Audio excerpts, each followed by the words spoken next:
Good morning, everybody. I recommend getting out into nature. It'll make you feel a whole lot better. And check it out. I got my best buddies with me. Bring your best buddies with you. Let them chase the squirrels around and the rabbits. It's too cold for lizards today. So, I predict that everything that is going to be known, all the bullshit, nonsense that's been going on, there will be nothing left unrevealed this year. It is going to be freaking crazy.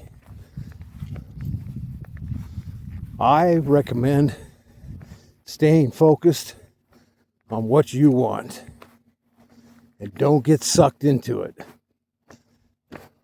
That's what it's designed to do, is suck your attention and your consciousness into a descending timeline. You want to stay on an ascending one.